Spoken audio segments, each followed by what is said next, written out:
আচ্ছা সোহাগ ভাই, এই যে পরিচ্ছন্নতা কি জন্য করা হচ্ছে যে সাভার দলিল লেখক সমিতির নির্বাচন, তাই এত আয়োজন। দীর্ঘদিন পরে মুক্তা সমিতি নির্বাচন হচ্ছে। জায়গাটা পরিত্যক্ত হিসাবে ছিল এবং পানি জমে থাকতো। স্কুলও বহুদিন ধরে তদারকি করতেছে না। এই নির্বাচন উপলক্ষে সাভার দলিল লেখক কল্যাণ সমিতির পক্ষ থেকে আমাকে আর কি দায়িত্ব দেওয়া হয়েছে দেখশন করে একটা পুরাটা জায়গাটা পরিষ্কার পরিচ্ছন্ন করার জন্য।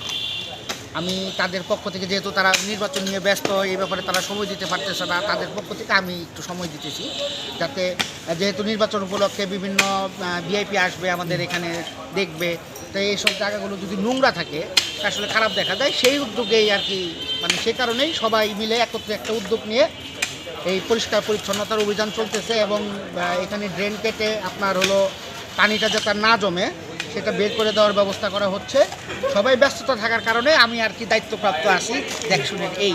আচ্ছা, আপনি তো এই যে সাভার যে পৌর এলাকা রয়েছে 4 নম্বর ওয়ার্ড, আপনি কাউন্সিলর প্রার্থী হিসাবে নিজেকে ঘোষণা করেছেন, কেমন দেখতে পারছেন এই নির্বাচন আগামী দিনে? কাউন্সিলর প্রার্থী হিসেবে নিজেকে ঘোষণা করি নাই, তবে আর কাউন্সিলর কার্যকলাপ করতেছি, দেখি পারি কিনা। আপনি যেটা করতেছেন এটা তো নিঃস্বার্থে, যে এই যে কাজটা যে করতেছেন। চেষ্টা করতেছি ভাই। আচ্ছা, কেমন দেখছেন এই নির্বাচন সাভার দলিল লেখকের?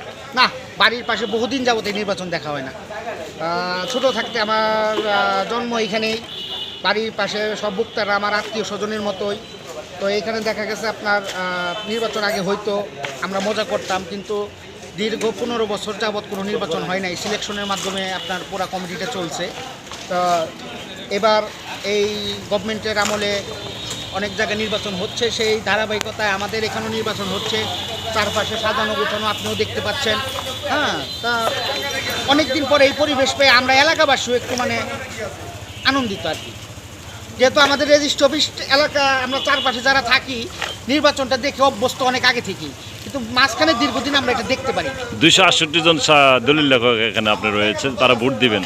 আপনি তো বাড়ির নিকটে, তো সকলকে আপনি কি পরিচিত আছেন নাকি? না না, আমি তো আসলে এই পেশায় নাই।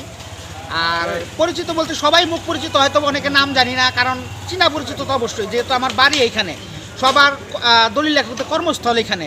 তো আমার সাথে কর্মস্থল না থাকলেও একটা পাড়া প্রতিবেশীর মতো একটা সম্পর্ক হয়ে গেছে সবার সাথে।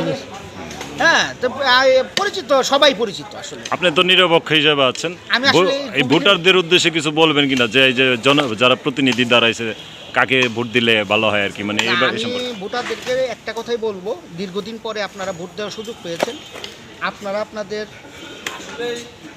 মনকে প্রাধান্য দিয়ে, বিবেককে প্রাধান্য দিয়ে ভোটটা দিবেন। টাকার কাছে কেউ বিক্রি হবে না।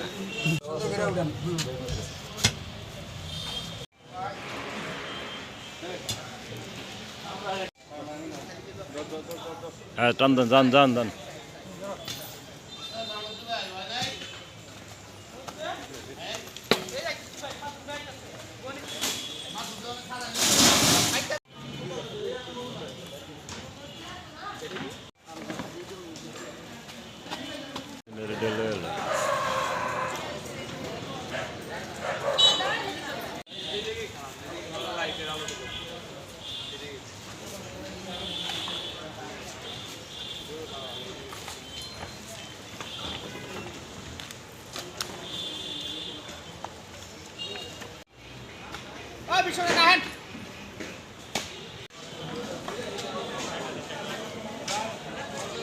এইটা